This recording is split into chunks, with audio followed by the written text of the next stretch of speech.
Y buenas tardes para quienes estén escuchando desde España. Soy Carlos Martí, director de contenidos del Foro de las Ciudades de IFEMA, y les damos a todos la bienvenida a este Foro de las Ciudades Diálogos Medellín 2020.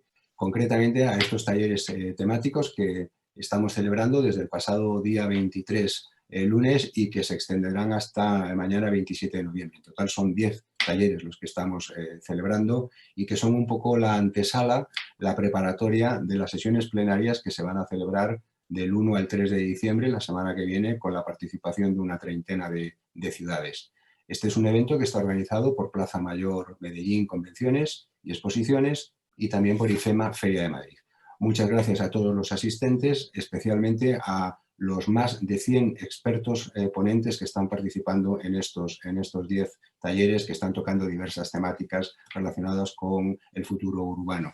Agradecemos también muy especialmente a los aliados de este evento, que son la Alcaldía de Medellín, a través de su Secretaría de Movilidad y Secretaría de Desarrollo Económico, al Instituto Social de Vivienda y Hábitat de Medellín, ISMIVET, al Instituto de Deportes y Recreación de Medellín, INDER, y por supuesto a nuestro partner académico aquí en Medellín, que es la Academia, la Universidad Pontificia Bolivariana.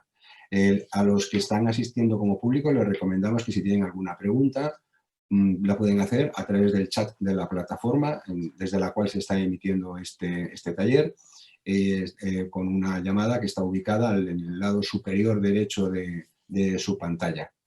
Recordaros también que la siguiente edición del Foro de las Ciudades se celebrará en la ciudad de Madrid, el Foro de las Ciudades Madrid, junio de 2021, del 8 al 10 de junio, y que en esta plataforma en la que estamos funcionando ahora podrán encontrar toda la información de este evento y también del de 2021.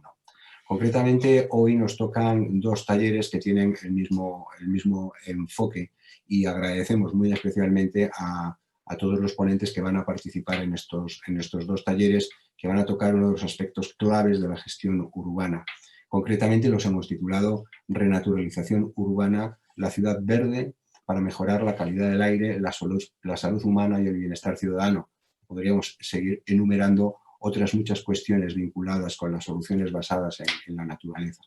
El taller va a estar dinamizado por Iñaki Viñuelas, que es vocal de la Asociación Española de Paisajistas, AEP, de España, y va a contar con la relatoría de Paz González, que es la secretaria de esta misma asociación. A los ponentes les deseamos un feliz taller y le cedo la palabra a Iñaki para que comience la dinamización. Muchísimas gracias. Bueno, muchas gracias, Carlos. Pues si os parece, empezamos ya con la presentación de los ponentes que nos van a acompañar hoy para hablar, como bien ha dicho, de qué claves pueden ser importantes en cuanto a mejorar la calidad de vida y el bienestar de los habitantes de las ciudades. Entonces, empiezo por orden. Mariano Sánchez, que es presidente de la Asociación Española de Arboricultura y jefe de la Unidad de Jardinería y Arboricultura del Real Jardín Botánico de Madrid. Hola, ¿qué tal? Buenos días. Bueno, yo lo que he hecho es coger el título del taller de hoy, Renaturalización urbana, la ciudad verde para la mejora de la calidad del aire, la salud humana y el bienestar ciudadano, y lo he partido en dos. Uno es la salud humana y el bienestar ciudadano, en el que, debido a la pandemia y al confinamiento, nos hemos dado cuenta absolutamente todos que la ciudad necesita nuestras plantas, las que vamos cultivando y cuidando, pero sobre todo lo que necesita son los árboles. Y eso ha sido lo que más evidentemente ha visto todos los ciudadanos, yo creo que de todo el planeta, desde sus ventanas donde han estado confinados. Después, nosotros aquí desde el Jardín Botánico propusimos todas las flores que teníamos en primavera, que nadie pudo ver, pues las cortamos y las llevamos a los hospitales. Y realmente lo que nos dimos cuenta, tanto nosotros como los gestores de los hospitales de Madrid y de Guadalajara, es un elemento fundamental que no se tiene en cuenta, que es la biofilia. Sobre todo en los hospitales, los colegios no había niños, pero habría que ampliarlo a los colegios y a los centros de trabajo, por todo lo que aporta en beneficios ecosistémicos, pero sobre todo en la salud humana. Y lo que sí se han dado cuenta casi todos es la falta de contacto que tienen con la naturaleza.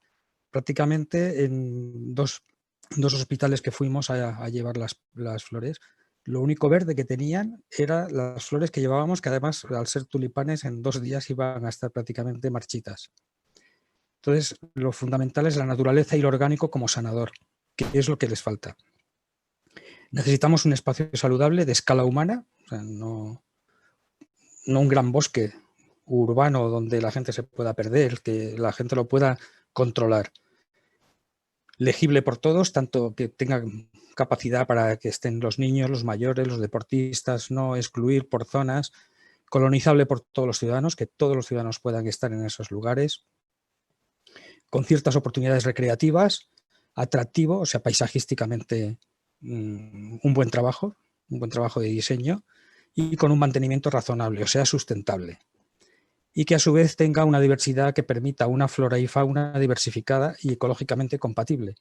No empecemos a introducir plantas, o lo digo fundamentalmente por algunas plantas invasoras y por una fauna que ha sido invasora también, como son en España las cotorras argentinas.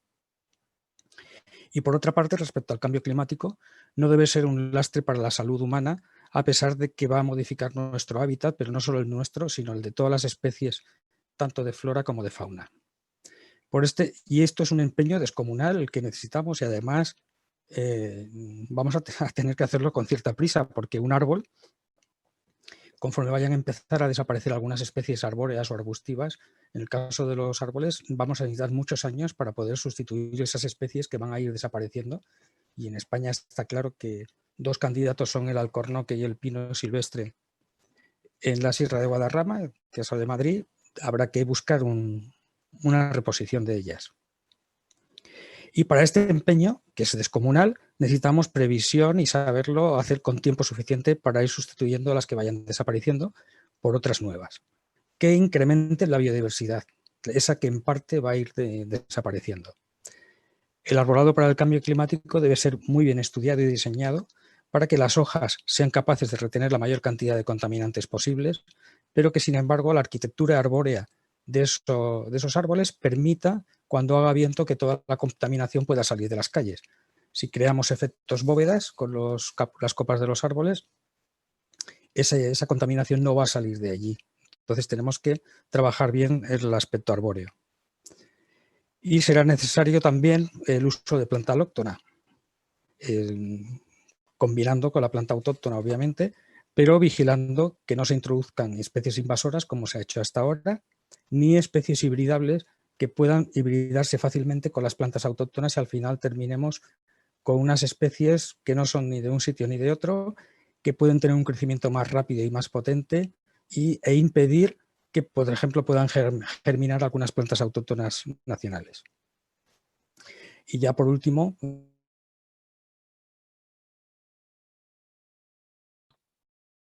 A ver, no sé si hemos perdido la conexión con Mariano, pero bueno, mientras vuelve creo que aprovechamos para que ha sido un buen... Mariano, que te habías cortado.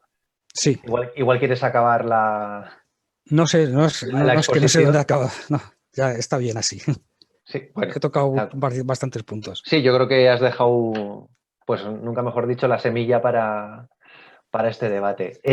Voy a presentar a Fran Bergua, pero antes quería, por favor, recordar a los ponentes que mantengan las cámaras encendidas, ¿vale? Fran Bergua es presidente de la Asociación Española de Parques y Jardines Públicos y jefe del Servicio de Parques y Jardines e Infraestructura Verde del Ayuntamiento de Zaragoza. Así que cuando quieras, Fran, cuéntanos qué piensas. Muy bien. Buenas tardes, España. Buenos días, América. Lo primero, dar las gracias por esta oportunidad que nos brindáis y que me brindáis a mí en particular, tanto a lo que es Foro Ciudad de IFEMA como de la plataforma o la plaza de Medellín, ¿no? Y encantado de participar y de compartir con estos expertos y expertas que coincidimos hoy. Bueno, yo en estos 3 minutos, si mal no recuerdo, ha comentado Carlos, yo creo que debo comenzar diciendo que la naturalización o la renaturalización de nuestras ciudades quizás no sean la solución para la crisis del cambio climático, pero sí son parte de la solución precisamente del cambio climático, ¿no? ¿Por qué? Pues porque no voy a descubrir nada nuevo y probablemente pues me pisaré en alguna cosa con mi buen amigo Mariano y con el resto que vendrán, porque entiendo que todos tenemos una misma filosofía, ¿no?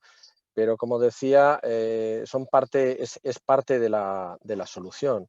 Yo desde nuestra perspectiva, tenemos las ciudades que tenemos, también hay que estar con los pies en el suelo, ¿de acuerdo? Si no, no podemos pretender ahora rediseñar urbanísticamente una ciudad consolidada con las peculiaridades y singularidades que, por cierto, habitualmente tiene cada ciudad, independientemente de si es en España, en Bolivia o en cualquier otro país, ¿no? Pero sí que podemos incidir, por ejemplo, y este es un primer mensaje, en cómo realizar el mantenimiento del verde que ya tenemos, del patrimonio verde que hemos heredado.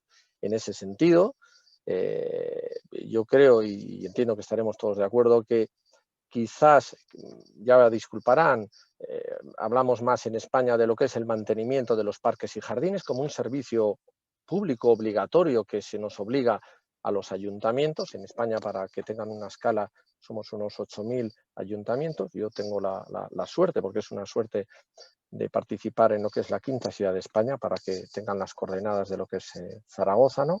Con 7,5 millones de metros cuadrados, con 165.000 árboles en las calles. Como decía, esa es la realidad que anticipaba Mariano, esa es la realidad que tenemos. Entonces, como decía, hasta ahora el mantenimiento era en clave más de labores tradicionales. Yo creo que ahora tenemos que ir hacia lo que es la gestión de la infraestructura verde, como ese instrumento, como ese sistema de salud al que aludía precisamente antes Mariano, como una infraestructura en toda regla que genera unos servicios ecosistémicos. Desgraciadamente, la pandemia mundial que nos ha llegado y que en algún punto probablemente nos hemos ganado a pulso las personas, nos ha puesto de manifiesto el valor que tiene de la salud precisamente del verde en nuestras ciudades. No voy a hablar ya de lo periurbano, que nos llevaría más tiempo, pero en ese sentido sí que debemos cambiar las labores tradicionales que estamos haciendo, es decir, pues la eliminación de productos químicos para el control de plagas y enfermedades, el rediseño, como se anticipaba antes, de qué especies, de cómo manejamos las que tenemos y cómo tenemos que manejar las que hay, en el nuevo concepto que promueve la FAO de los bosques urbanos, ¿no? Con una diversidad, por cierto, dentro de una ciudad y entre distintas ciudades. No se pretende tampoco, o creo que no sería bueno tampoco, que todas las ciudades propusiesen un programa y un planteamiento de gestión igual. Pero sí que es verdad que sobre la base de esa columna vertebral que es el arbolado en nuestras calles, esos nodos de conexión que son los parques, los pequeños jardines, unos más barrocos, otros más industriales, todo vale y todo suma para, como decía, esa diversidad de los bosques urbanos, que por cierto es la que nos encontraríamos en la naturaleza también. ¿De acuerdo?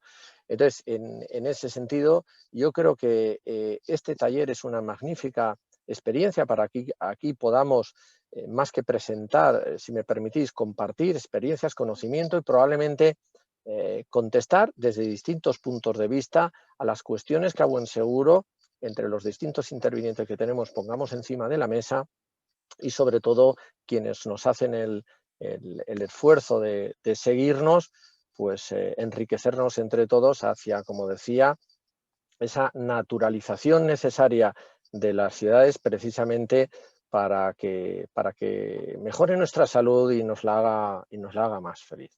Lo dicho, muchas gracias y estaré encantado de atender e intentar responder a las cuestiones y dudas que surjan. Gracias. Muchas gracias, Fran. Pues nada, seguimos con el resto de ponentes. Voy a presentar a Diana Catalina Álvarez, que es coordinadora en Maestría en Urbanismo de la Universidad Pontificia Bolivariana. Buenos días, Diana. Buenos días para todos, para la mesa, los compañeros aquí en este panel y los que nos escuchan desde España y desde Colombia. Yo quisiera plantear este debate sobre la renaturalización de la ciudad y la ciudad verde en una escala un poco diferente a la de los pequeños parques o la arborización, digamos, de manera concreta, entendiendo que es muy importante y que la necesidad de áreas verdes en estas pequeñas intervenciones de áreas urbanas es necesaria tanto para la salud física como mental de nuestras comunidades. Pero desde la maestría en urbanismo y desde la academia, digamos que es desde donde me corresponde hablar, nos preocupa el asunto ético de la diferenciación entre natural y artificial en el tema, para entender las ciudades, ¿no? La ciudad es un ecosistema humano que se ha divorciado de los grandes ciclos naturales del planeta en el que vivimos, ¿no? La revisión de una ciudad dentro de su concepción como natural tiene que ver con los propósitos de las intervenciones, es decir, desde el mundo clásico hemos diferenciado natural de artificial y eso radica básicamente en quién toma las decisiones sobre la transformación. La naturaleza constantemente se está transformando, el asunto es que se hace, pues se entiende que se hace naturalmente y se entiende como no natural la intervención que proponemos o que planteamos o que en efecto ponemos sobre el planeta los seres humanos. Yo creo que esa ruptura tiene que ver con el asunto ético que mencionaba al inicio, que es el para qué de esas intervenciones. Es decir, dentro de nuestros centros de estudio, institutos, facultades de arquitectura, de ingeniería, enseñamos el cómo transformar para conseguir, digamos, algún tipo de bienestar humano, equipamientos, vías, demás. Pero el para qué y su relación con ciclos como los vientos, como el ciclo del agua, el ciclo de la energía, están muy perdidos. Es decir, el tema del metabolismo de la ciudad. Y en esa medida, las pequeñas intervenciones y las pequeñas áreas verdes arborizadas necesitan entender con quién se conectan a otra escala, ¿cierto? Entrar dentro de los ciclos que les permita poder regenerarse ellas mismas, poder entrar dentro de esos ciclos ecológicos que pueden prestar bienes y servicios ambientales efectivos. Y sobre eso quiero entrar en algunas de las intervenciones en el caso de Medellín. A pesar de que es una ciudad verde, digamos, tiene áreas verdes importantes, en algunos momentos se le ha llamado incluso de la eterna primavera, o es una denominación que persiste, digamos, en esa intención. Tenemos unos problemas de contaminación del aire muy, muy fuertes, para los que esas zonas verdes que tenemos son incapaces de absorber.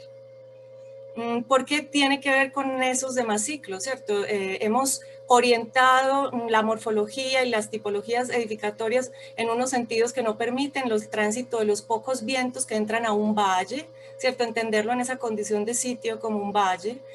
La posibilidad de sacar realmente esos contaminantes, una canasta de combustibles muy deficiente que deja muchísimas partículas en el aire bastante perjudiciales para la salud, y pretender que solamente los árboles van a encargarse de eso, sin entender que toda la actividad humana que se concentra en la ciudad tiene que ver con estos ciclos, me parece que es un asunto que hay que ampliar.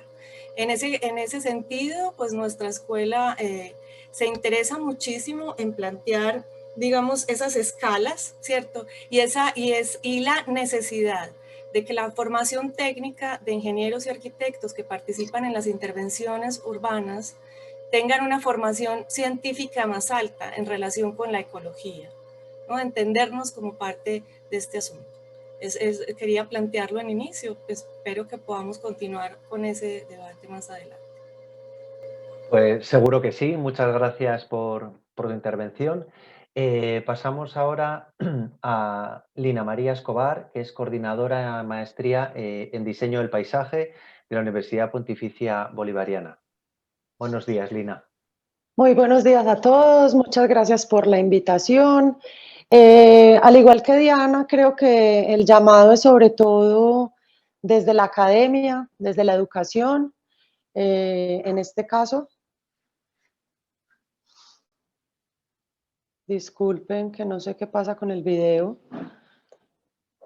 El concepto de salud de la Organización Mundial de la Salud es un concepto integral, un concepto en el que se considera también el bienestar emocional como parte fundamental de la salud humana.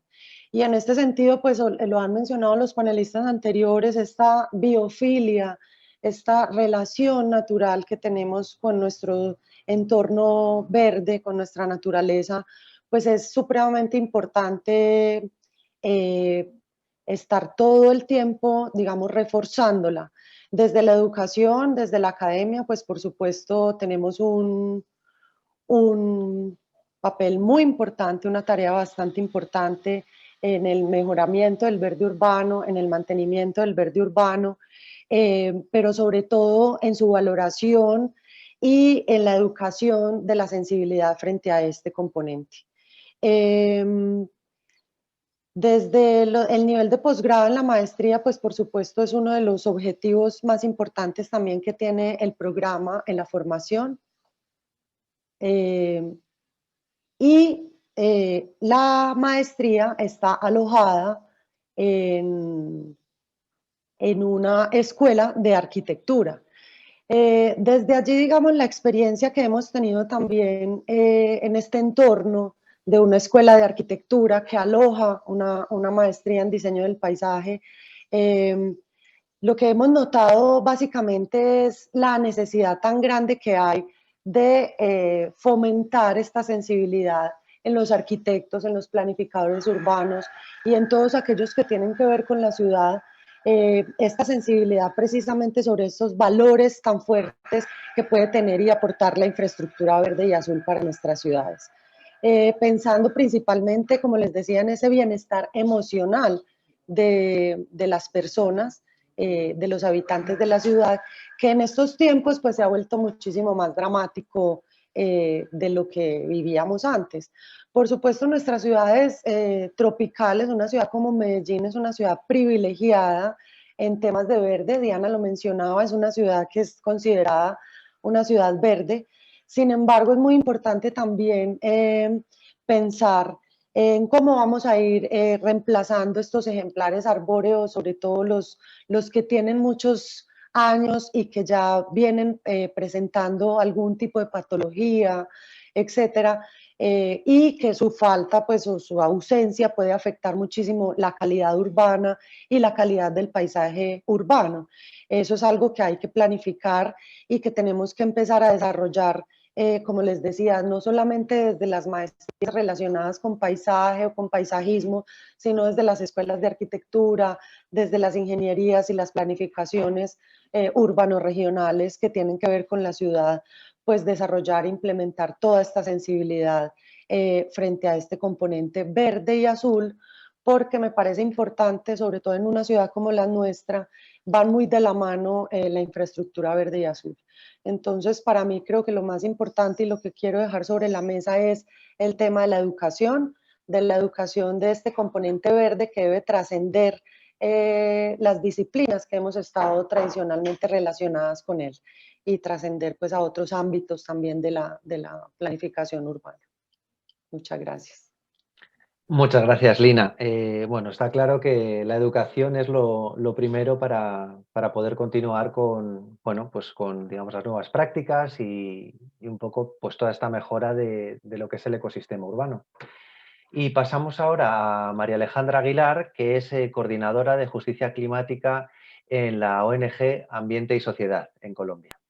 Buenos días. Buenos días a todos. Muchísimas gracias por esta invitación. Yo quiero comenzar por decir que nos encontramos, y ya lo han mencionado algunos de los ponentes, ante una triple crisis planetaria. La crisis climática por un lado, la de biodiversidad y la crisis por contaminación. Evidentemente, la forma como vivimos genera grandes consecuencias que afectan negativamente a los ecosistemas y los derechos fundamentales más básicos, como el derecho a la salud. Las ciudades consumen 2/3 de la energía global y generan más del 70% de las emisiones de dióxido de carbono a nivel global. Aparte de ser grandes emisoras de gases de efecto invernadero, que sabemos que son los responsables por el cambio climático, son a su vez altamente vulnerables a sus efectos. El 90% de todas las ciudades del mundo se encuentran en zonas costeras, así que cuando hablamos de cambio climático y pensamos en realidades como el aumento del nivel del mar, de las temperaturas, de los eventos climáticos extremos, pensamos en que nos enfrentaremos a grandes desafíos. Por esto, las urbes no solamente son parte del problema, pero también una parte indispensable de la solución. La planeación territorial, el ordenamiento territorial de las ciudades debe responder a estos retos y problemáticas, y por ello yo pienso que cuando hablamos de renaturalización de las ciudades, debemos hablar de ciudades clima inteligentes, que sean más autosostenibles, resilientes, con infraestructura verde, como lo mencionaba Lina, y azul, pensada también para la mitigación y la adaptación, porque esto es clave para el desarrollo sostenible, para la implementación de los ODS y la reducción de desastres que serán más frecuentes y con mayores impactos. Estos factores son clave para la la lucha contra la triple crisis planetaria. Y por último, quiero cerrar con que debemos pensar en ciudades funcionales desde un punto de vista ecosistémico. Las soluciones basadas en la naturaleza, ya lo mencionaron, aplican ese enfoque para cambiar sustancialmente los paisajes urbanos y también la planeación con bajo impacto. Me recuerda mucho un caso que está en Bangkok. Es una ciudad propensa a inundaciones. Es una mega ciudad también con más de 10 millones de habitantes, y pensando en la renaturalización, crearon un parque acuático que no solo está diseñado para proveer servicios ecosistémicos de recreación a sus habitantes, sino también para servir de adaptación, de infraestructura de adaptación ante las inundaciones. Entonces, esto es muy importante tenerlo en cuenta en contextos como Latinoamérica, donde las ciudades siguen en crecimiento. Muchas gracias. Muchas gracias, María Alejandra. Seguimos con el resto de ponentes. David Alba es miembro del grupo Transitando, que forma parte de la Universidad Autónoma de Madrid. Sí, Buenos hola. días. Buenos días por allá, buenas tardes ya por aquí. Muchas gracias a IFEMA Madrid y a Plaza Mayor Medellín por invitarnos a Transitando, Ecología y Educación para una Ciudad Sostenible, a participar en este interesantísimo debate. Y bueno, en principio nuestro aporte pues ya viene un poco ya comentado, ¿no? Es intentar incorporar esa visión ecosistémica a las ciudades, ¿no? Para intentar romper ese oxímoron del título del taller, ¿no? Renaturalización urbana, ¿no? Porque parece como que lo urbano es siempre lo contrario a lo natural, ¿no? Cuando precisamente lo natural ahora para el ser humano es lo urbano, porque más de la mitad de la ciudadanía, de la población humana vivimos en ciudades, ¿no? Y efectivamente, como también decía el primer ponente, Mariano, la pandemia nos está recordando que las condiciones naturales de nuestra ciudad no son las adecuadas para nuestro propio bienestar ni para nuestra propia salud. Y eso implica, por lo tanto, hacer cambios en el ordenamiento de la ciudad, pero en la percepción de la misma, ¿no? Y cómo pues, estas personas que han tenido acceso a zonas verdes o a pequeñas terrazas o jardines, pues han pasado un poco mejor la pandemia a pesar de lo crudo que está siendo, ¿no? Por eso desde Transitando nos proponemos transferir esa ciencia ecológica a las ciudades por medio, como muy bien también se ha dicho, de la educación y de la investigación, ¿no? Creemos que tenemos que transferir este nuevo paradigma, que suena como muy fuerte, ¿no? Pero es verdad, cambio, ¿no? En la mentalidad de no solamente disponer de elementos ornamentales, sino también, ¿no? Como pueden ser árboles o jardines, sino sobre todo elementos que nos hagan vivir en la naturaleza, ¿no? Y que nos provean esos servicios ecosistémicos que también se han comentado en anteriores intervenciones, ¿vale? Para eso hay que cambiar la visión de las ciudades, de los propios ciudadanos y también de los gestores, ¿no? Y ahí nosotros incidimos mucho en el trabajo con responsables técnicos y políticos y en investigaciones que tienen que ver con las políticas que se llevan a cabo sobre las infraestructura verde o sobre la gestión de la ciudad, ¿no? Cambiando ese paradigma de ciudad gris a ciudad verde, a ciudad naturalizada, ¿no? Trabajamos también en las evaluaciones, ¿no? Como herramientas de gestión, ¿no? Conocer y tener información sobre los servicios ecosistémicos que te provee ya una masa arbórea, un pequeño jardín, ¿no? creo que puede entrar en valorar mucho mejor el uso que se le puede dar, ¿no? Y sobre todo puede establecer herramientas, ¿no?, para saber qué tipo de especie o qué tipo de ajardinamiento mejor puede proveer servicios ecosistémicos que se estén necesitando, ¿no?, relacionadas sobre todo, como decía el título del taller, con la calidad del aire. Y no podemos perder de vista que las ciudades son ciudades porque hay ciudadanos, ¿no? Y evidentemente buscamos nuestro propio bienestar, como también decía el propio taller. Y hay que tener en cuenta, ¿no?, pues esas preferencias de uso, esos atractivos que proyectos como la renaturalización, en el caso de Madrid del río Manzanares, pues ha sacado a la luz, ¿no? Cómo ha habido un nuevo atractivo de esa zona solamente por el hecho de haber dejado correr el agua de un río, sin mayor intervención prácticamente, ¿no?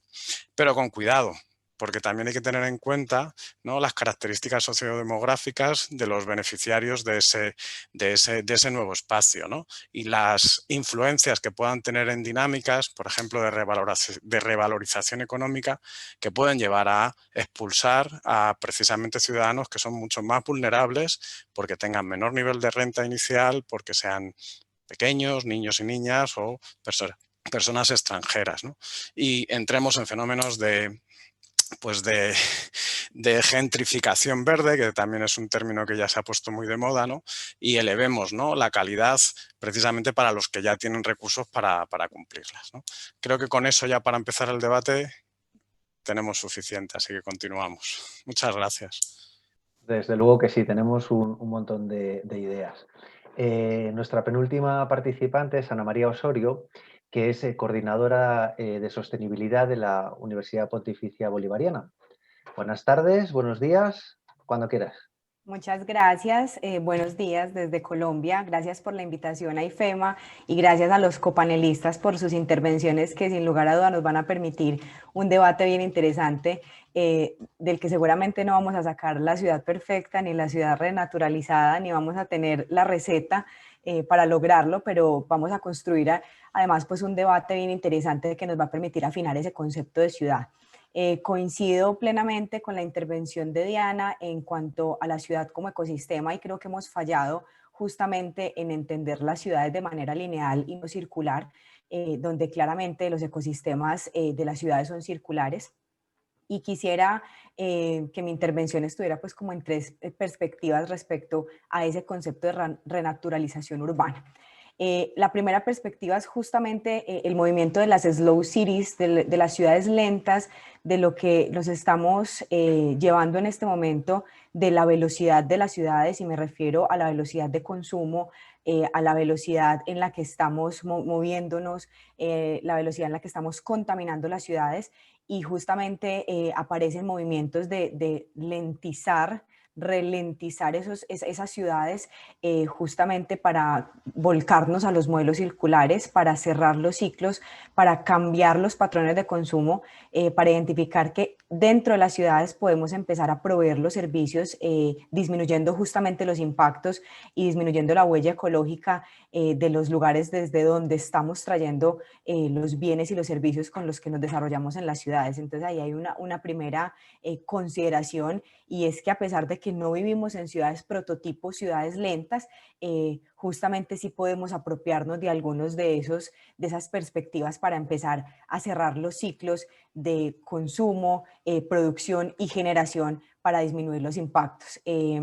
Lo mencionaban ahorita en sus intervenciones, pues no podemos únicamente darle toda la responsabilidad al arbolado urbano, sino que justamente debemos empezar a transformar los ciclos dentro de la ciudad. La segunda perspectiva es lograr esa transformación de la infraestructura, pues obviamente para robustecer los espacios públicos naturales, y eso implica aumentar el arbolado, pero también, por ejemplo, empezar a construir lo que se denominan los ecoductos o los pasos de fauna, porque también tenemos unas especies que habitan en las ciudades de las que no nos hemos hecho responsables todavía, y empezamos también nosotros desde rol como ciudadanos a tomar decisiones en esa infraestructura. Vivimos en ciudades que infortunadamente tienen pocos espacios públicos o espacios públicos naturales y verdes, y eso, a propósito también de lo que mencionaba Mariano, pues nos lo hemos preguntado mucho en esta época, ¿dónde están esos espacios para la conversación en la ciudad?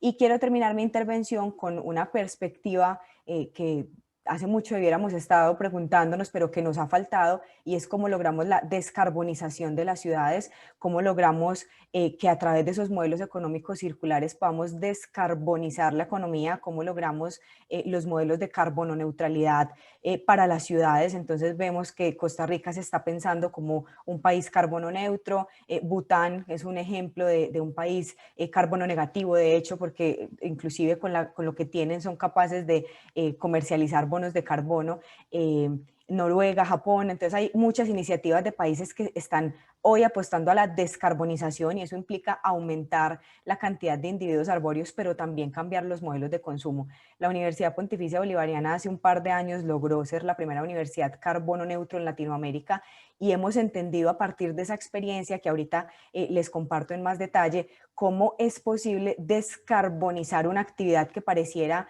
no genera mucho impacto, pero justamente hemos entendido la universidad como laboratorio experiencial, y hacia allá deberíamos ir, a ese proceso de descarbonización que disminuya los impactos, a propósito de la intervención de María Alejandra. Muchas gracias. Muchas gracias, Ana María. Y ya por último vamos a dar la bienvenida a Ana Milena Joya, que es la gerente ambiental y social de proyectos en empresas públicas de Medellín. Cuando quieras, Ana Milena. Bueno, muy buenos días a todos. Muchas gracias por la invitación. Muchas gracias a Plaza Mayor, a la Alcaldía de Medellín y a toda la feria, pues, por invitarnos a este evento y este conversatorio realmente, que es como lo que queremos tener en torno, pues, a este tema. Yo quiero decir algunas cosas. Nosotros hemos evidenciado, y por lo menos no solamente como empresa prestadora de servicios públicos, que dependemos altamente de los recursos naturales, que con esta pandemia que tenemos hoy, tenemos una oportunidad de repensarnos, y creo que la planificación urbana tiene hoy una gran oportunidad para ello. ¿Por qué? Primero, porque nosotros acá en los entornos urbanos también tenemos a veces un paradigma en torno a los árboles, que son altamente importantes, pero en ciudades como por ejemplo la nuestra y en nuestro Valle de Aburrá, acá en Medellín y área metropolitana, y estoy completamente segura que en muchas ciudades de alta población en España pueden tener el mismo inconveniente, es que cada vez el suelo verde se vuelve menor y cada vez hay menos espacios entonces para poder inducir estas grandes...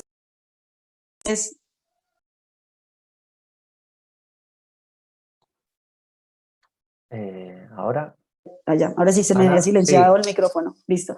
Entonces cada vez es más complejo, a pesar de que uno pueda querer tener como un enriquecimiento de estas especies forestales en las grandes ciudades, no se encuentra tanto suelo porque todo el suelo está construido. Entonces eso genera una planificación que tiene unos retos supremamente importantes. Ahora también con la pandemia, ¿qué ha pasado? ¿Cuál es el futuro de estas grandes ciudades? Porque con todo este fenómeno también muchas personas se dieron cuenta de la importancia de tener un arbolito al lado, de tener así sea un jardín, un sitio donde salir un momentico en estos encierros, pues, y en estas cuarentenas. Pero adicional, mucha gente migró de la ciudad a algunas fincas de recreo, o migró pues ya a la zona rural, han estado incluso en algunas partes vendiendo propiedades para salir de los entornos urbanos, porque también esta nueva normalidad nos está enseñando que la conectividad y esta tecnología nos acerca, y no todo seguramente tiene por qué ser presencial.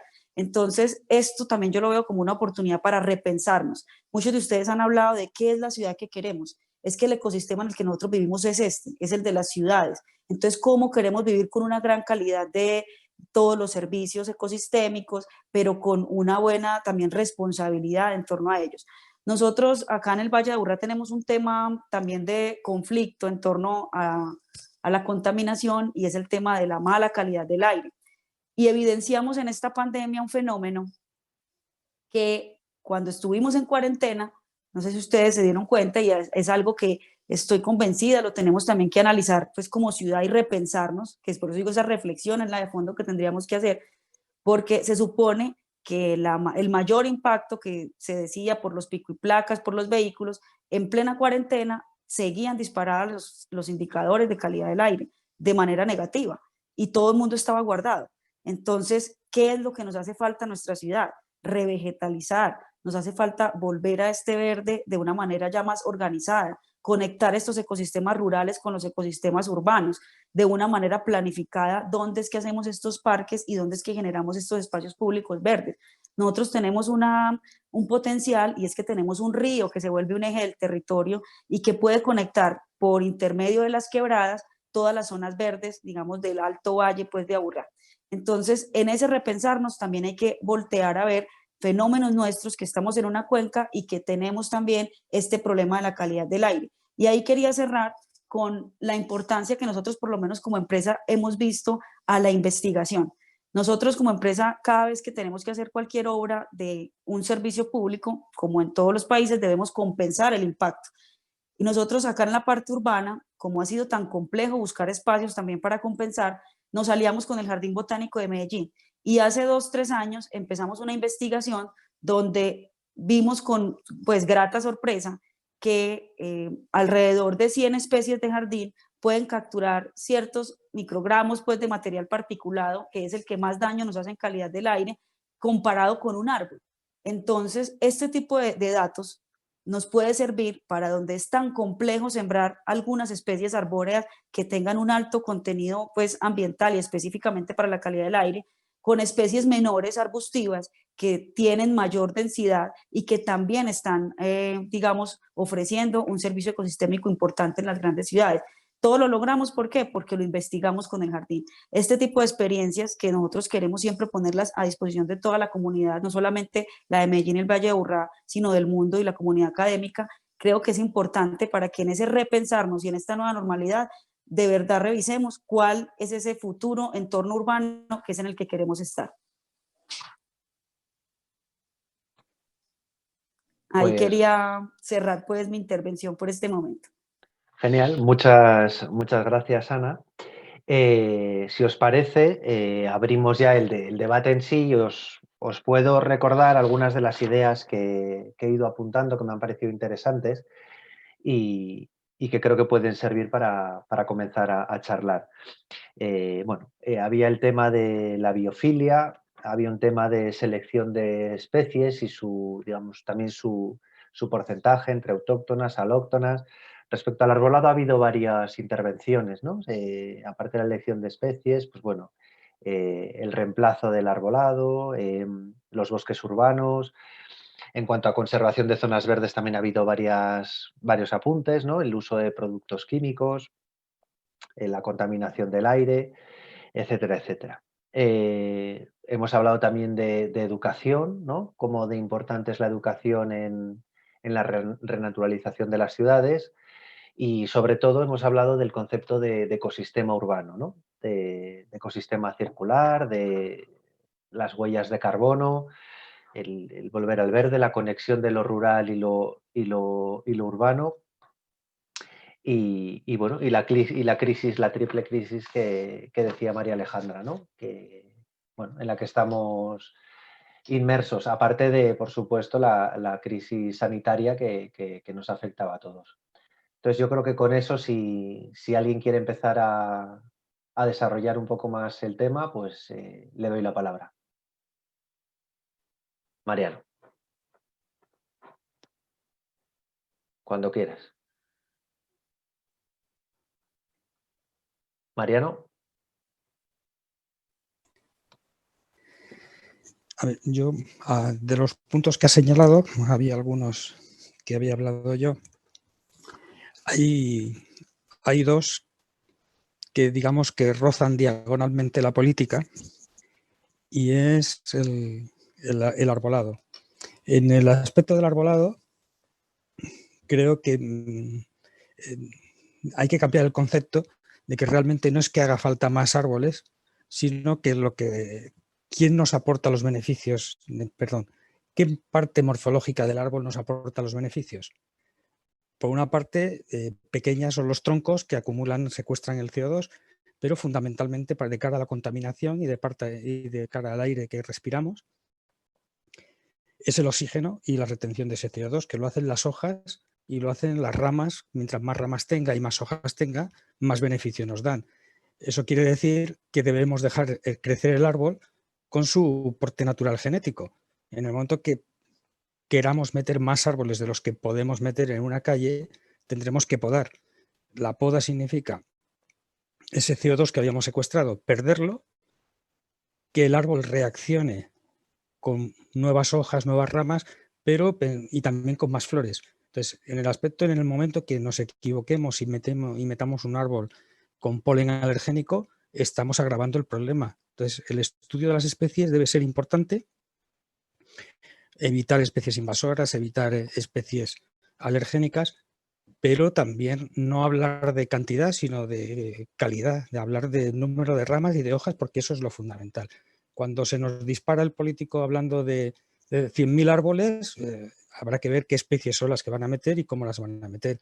Siempre es mejor un árbol grande, maduro, con mucho CO2 secuestrado en los troncos, que no 10 árboles jóvenes. No hace la misma función. Después, respecto, la verdad es que no me acuerdo, somos muchos. Alguien ha hablado de la contaminación y los árboles, que arbustos realmente a la altura del tubo de escape es donde más interesa tener la planta. Entonces, tener grandes árboles significa que esa contaminación ha subido a los 7 metros, ha subido a los 8 metros y también se ha colado en las ventanas. El aspecto de arbustos es mejor. Aquí en España el CIEMAT está investigando precisamente modelos matemáticos junto con nosotros, con el Jardín Botánico, modelos matemáticos de trabajar dónde tienen que estar las plantas y cómo tienen que estar localizadas en las alineaciones, y después qué especies han de ser especies de hoja grande, rugosas, céreas, de tal forma que la contaminación se quede retenida en esas hojas. Y ya por último, y corto, lo de ralentizar, la verdad es que la lentitud es una virtud que no se da en las ciudades, ni los urbanitas que somos ahora, porque realmente el crecimiento de los árboles es lento. O sea, yo creo que los que nos dedicamos a los árboles o los que nos gustan los árboles apreciamos esa lentitud de crecimiento de los árboles. Pero, sin embargo, después está, y es el segundo aspecto de los políticos, el ver enseguida el árbol ya crecido. Entonces, eso significa que el árbol se tiene que ir adaptando al suelo, al clima, a la humedad, a la temperatura, y sobre todo ahora con el aspecto del cambio climático, que, por ejemplo, sobre todo en la península ibérica, es la humedad que está descendiendo y la temperatura que está subiendo en verano, y los veranos algo más cálidos. Entonces, todo eso necesita que la planta se adapte. Si metes un árbol de 4 metros de altura, no hablo de alineaciones porque obligadamente tienen que ser así, pero a la hora de hacer jardines o parques y jardines, ir alternando un poco las especies, los crecimientos y los tamaños para que se vayan adaptando mejor.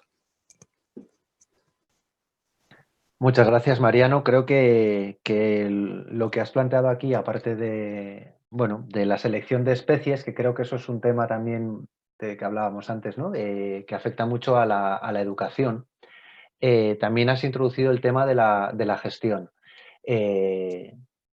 No creo que no basta solo con plantar un árbol en la especie adecuada, sino luego hay que saber gestionarlo en el tiempo, que como bien dices son seres vivos muy longevos, y hay que tener una visión un poco a más largo plazo.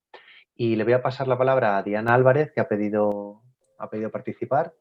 Sí, Así gracias. que cuando quieras. Vale, quería conectar un poco con lo que acaba de plantear Mariano.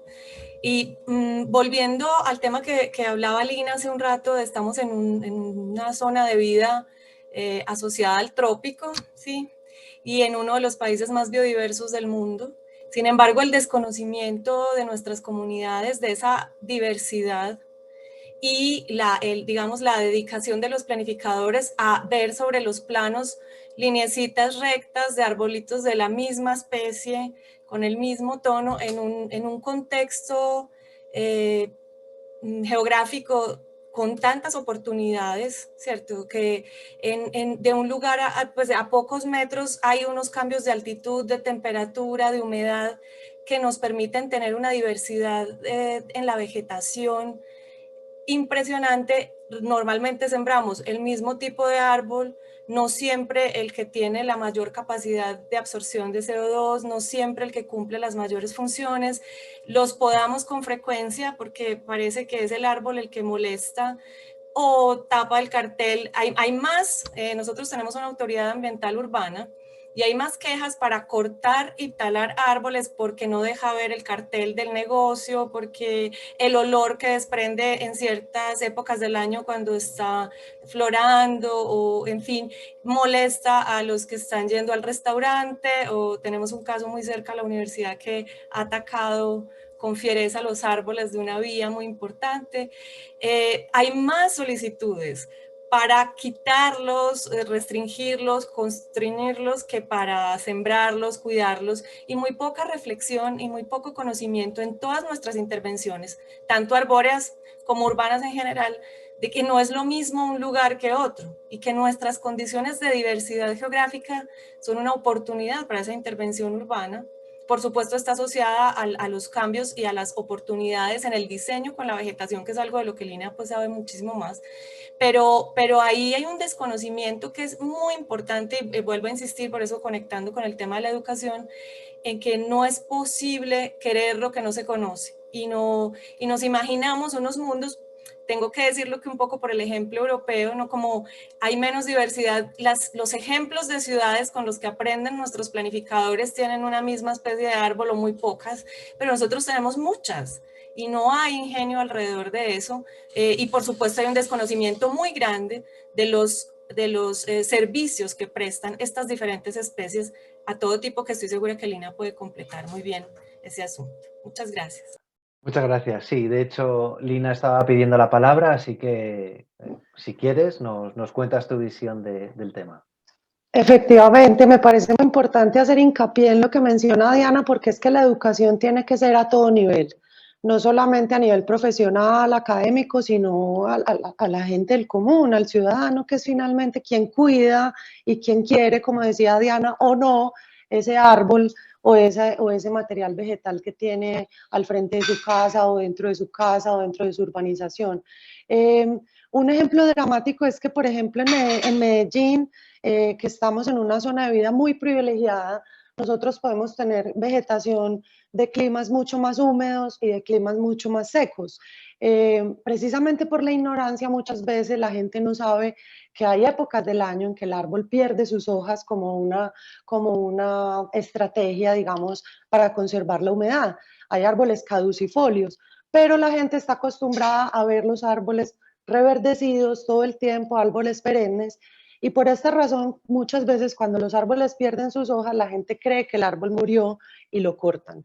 Entonces, esa pequeña historia y muchas más como las que mencionaba Diana, que la gente tiene una percepción que las hojas secas hacen basura, etcétera, etcétera. Hay que cambiar muchas cosas realmente dentro de nuestra cultura, dentro de nuestra relación con la naturaleza. Los niños ahora están otra vez como muy conectados con ese tema e incluso llevan otra vez a los papás de la mano hacia esos lugares mucho más naturales, y creo que ahí hay una clave muy importante. Todos los profesionales que tenemos que ver con la ciudad, con la planificación, con la arquitectura, el urbanismo, tenemos una obligación de educar al ciudadano, de educar a la gente del común y pues a la gente que está a nuestro lado. Muchas gracias, Lina. Claro, entonces la pregunta que yo me hago es ¿cuál creéis que es la clave a la hora de diseñar o de rediseñar una ciudad ya existente? ¿El arbolado, el equipo de diseño, las soluciones basadas en la naturaleza, todo? ¿Cómo? Todo, y a involucrar a la gente en el proceso. Involucrar a la gente en el proceso, porque es de la única manera en que la gente va a sentir que ese diseño vegetal es suyo, es propio, y va a cuidarlo. Sí, María Alejandra pide la palabra. Gracias. Yo quería tal vez construir un poco en lo que mencionaba Lina, de la necesidad de involucrar a la gente en los procesos de planeación, etcétera. Y traigo a colisión la necesidad del enfoque de derechos en la planeación urbana, pero también en la exigencia desde la academia, sociedad civil, etcétera, de que las ciudades se conecten o se coordinen también con las responsabilidades estatales en materia de reducción de emisiones, etcétera. Ana María mencionaba los planes de decarbonización a 2050. Efectivamente, es uno de los compromisos que están adoptando los países en marco del Acuerdo de París. Colombia, de hecho, está ahorita diseñando su estrategia para convertirse en carbón neutro a 2050, y yo creo que hay una necesidad fundamental de que exijamos también una integración no solo de la política nacional, sino también de las ciudades. Las ciudades juegan un papel fundamental en la lucha contra el cambio climático, y la renaturalización no va a suceder. O sea, pueden sembrar muchísimos árboles, pueden meterle toda la ficha a la infraestructura verde y azul, pero si no hay una transición justa en materia energética, etcétera, no va a prosperar este tipo de iniciativas. Gracias.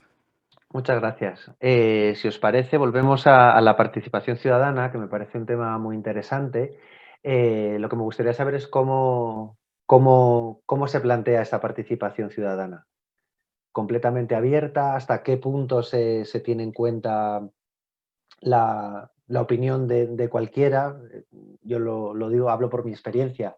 Cuanto la gente opina, todo el mundo tiene una opinión que no siempre es no siempre tiene por qué ser la adecuada, ni la técnica, ni que hay muchos, digamos, factores. Entonces, yo creo que David, querías comentar algo. Sí, perdón, que de estar tanto callado.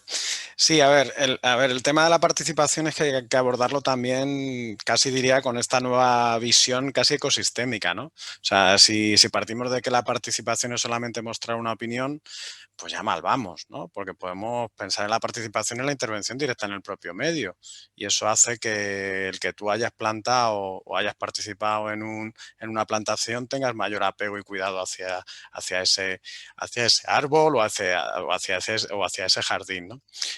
Yo hablaría más de concertación, ¿vale? Concertación además a dos niveles, con algo que decía también Mariano, que decía tangencialmente. El primero es dentro del político, de la institución, ¿vale? Porque no podemos perder de vista que la responsabilidad está basada en unas competencias legales, lo decía Fran Bergo al principio, ¿no? Entonces, ahí tiene que haber una concertación interna entre lo que es los objetivos políticos y la gestión técnica, ¿no? Y objetivos políticos de amplio rango, no solamente los departamentos de biodiversidad o parques y jardines, que cada vez van cambiando de nombre y están mostrando pues también que hay unas nuevas percepciones, ¿no? Sino todos los demás, ¿no? Que influyen directamente en esa existencia, ¿no? No recuerdo quién lo decía, ¿no? De que en Medellín es que no hay zonas que no estén urbanizadas. Pues ya mal empezamos, ¿no? Entonces habrá que empezar a pensar en una planificación de la ciudad que no crezca, por lo menos gris, ¿no? Que crezca verde, ¿no?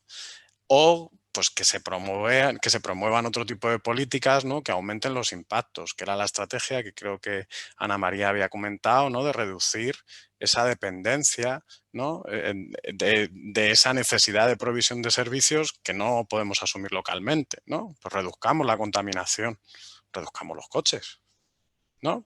El parque de la renaturalización del Río de Madrid, el Madrid-Río, está sobre una autopista de en algunos sitios 12 o 15 carriles. Quiero recordar, no sé, lo he dicho un poco a voleo, ¿vale? Entonces eso de concertación de intereses, opiniones, eso está muy bien. Y luego conocer la otra concertación, que sí que es la más de ciudadanía, ¿no? Y para eso tienes que tener información sobre quiénes son los beneficiarios directos, quiénes pueden ser, qué uso se les va a dar. Y a esos estudios, a esa información hay que dársela con tanta importancia como la de las especies que se van a plantar, ¿vale? Y luego abrir espacios en los que se puedan poner sobre la mesa esas diferentes opiniones, intereses, sabiendo el marco legal, competencial, presupuestario de la ejecución, o sea, de la intervención que se vaya a hacer, ¿no? Para no crear falsas expectativas, por supuesto. Pues sí, creo que es muy interesante, es complejo, pero creo que es hacia donde efectivamente deberíamos tender todos. Diana. Sí, gracias. Quería contar una experiencia alrededor de ese tema de la participación o de la implicación de las comunidades en estas políticas. Hace unos años, desde la universidad, tuvimos un proyecto de investigación que era un insumo para tomar decisiones en términos de ordenamiento territorial en la ciudad, revisando su modelo. Entonces, aprovechando que nosotros tenemos una autoridad ambiental urbana que les hablaba del área metropolitana y que esa autoridad ambiental está a nivel metropolitano, tenemos hojas de vida de cada árbol. Tenemos un plan especial de espacios públicos verdes y hay un inventario georreferenciado de cada árbol que hay en la ciudad, qué edad tiene, qué especie es, qué funciones cumple.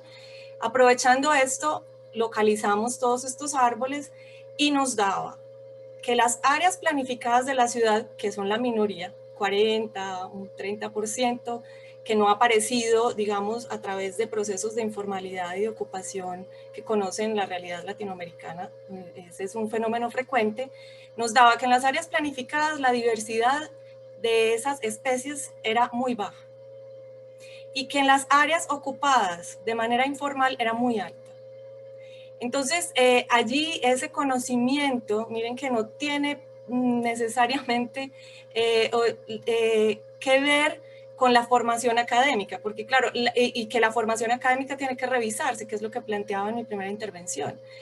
Los planificadores tienden a disminuir la diversidad, a unificar las áreas verdes sin contar con esos corredores que reconectan biológicamente estas áreas naturales, digamos, pero en cambio, los recién llegados a la ciudad, muy probablemente desde el campo, por su relación más cercana con esos ciclos, por necesidades físicas como la alimentación, por la necesidad de conservar la pequeñita fuente de agua de donde están tomando agua porque no están conectados al acueducto, tienen una visión más clara de las funciones de esas áreas verdes que los planificadores. Es decir, que si seguimos formando planificadores, arquitectos, ingenieros divorciados, o sea, como a la técnica divorciada de la ciencia, desconocedora de los ciclos ecosistémicos, tampoco a través de las políticas lo vamos a hacer bien, porque en una ciudad como la mía hay más diversidad y más relación con las funciones reales de estos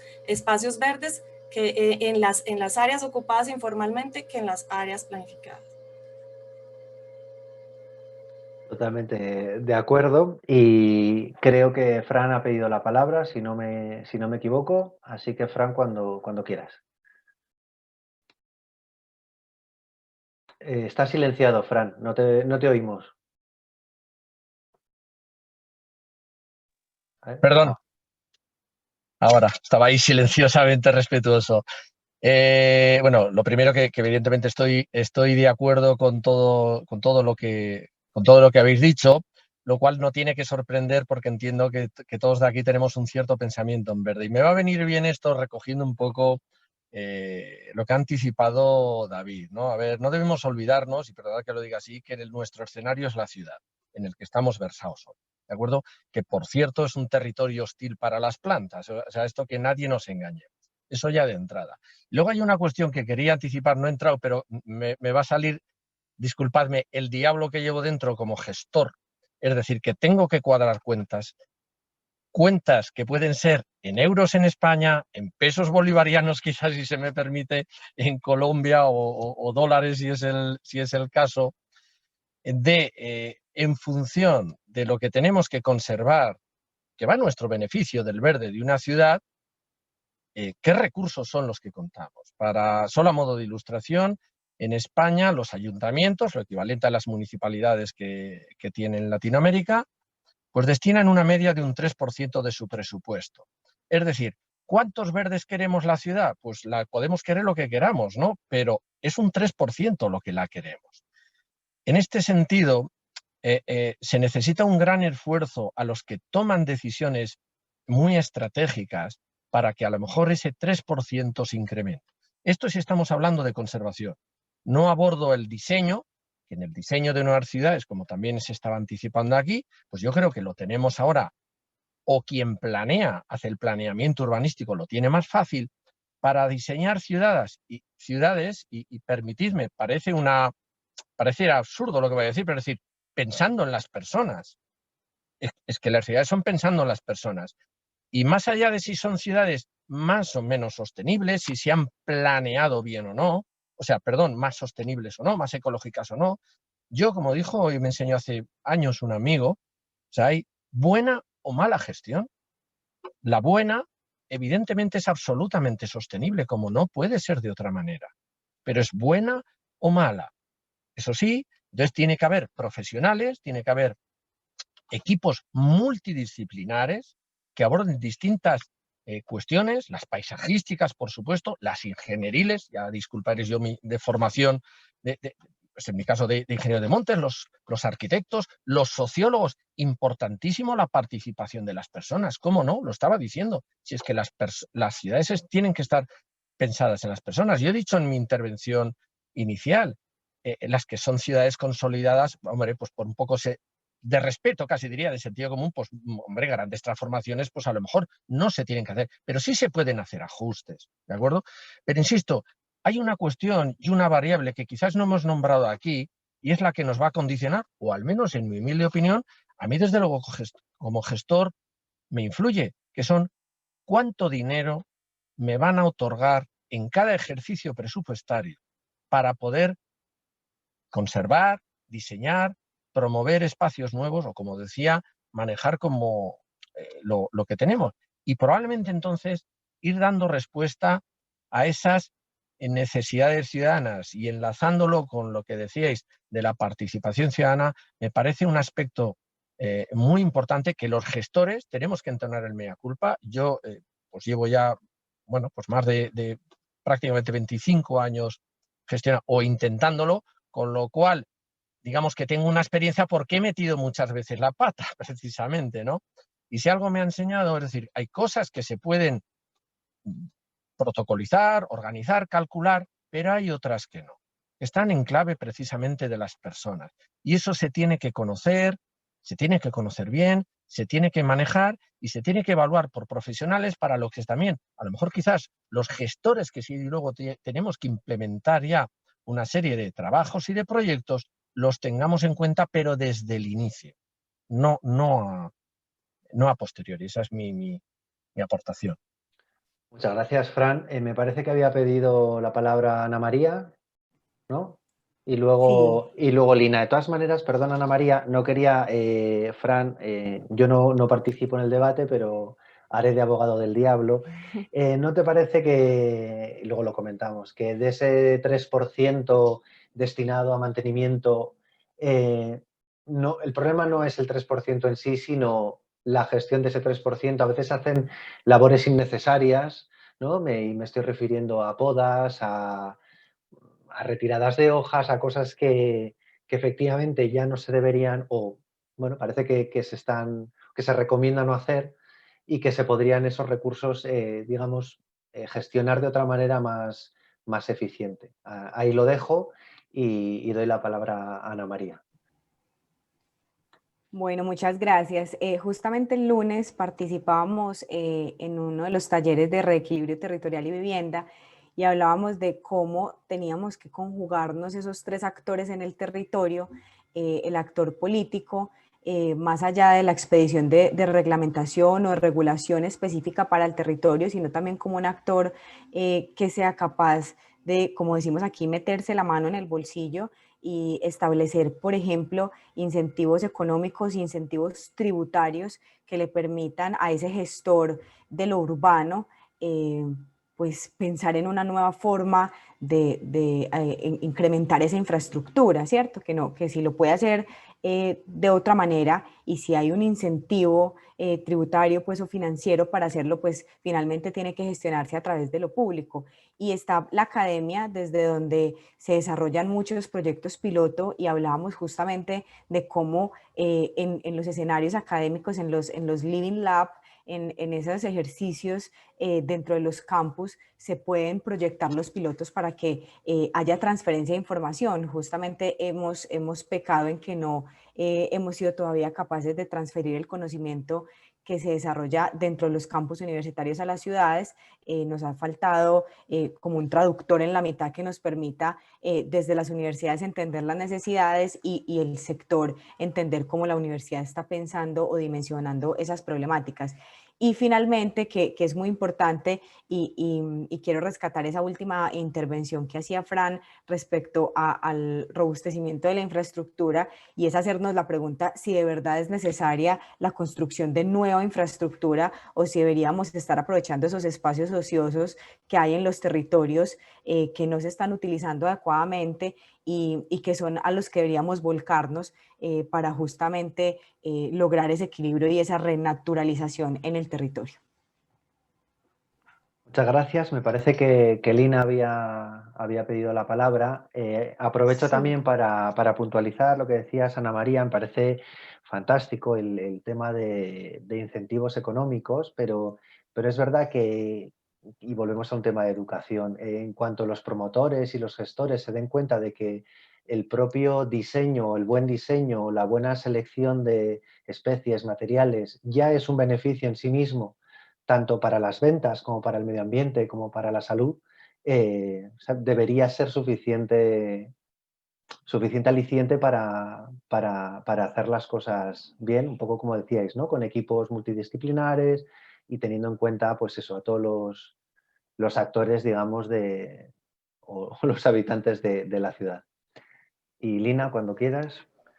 Yo creo también que una responsabilidad que tenemos muy grande nosotros como profesionales asociados a estos temas, y creo que también me imagino que así fue al inicio cuando se empezaba a hablar de los bonos de carbono. Nosotros tenemos que revertir precisamente esas bajos porcentajes de inversiones en el verde urbano.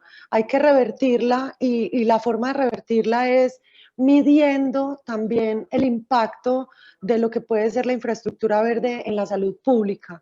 Esto me recuerda al libro de Pedro Calaza, precisamente, que nos hace mucha relación entre la infraestructura verde y los beneficios para la salud pública.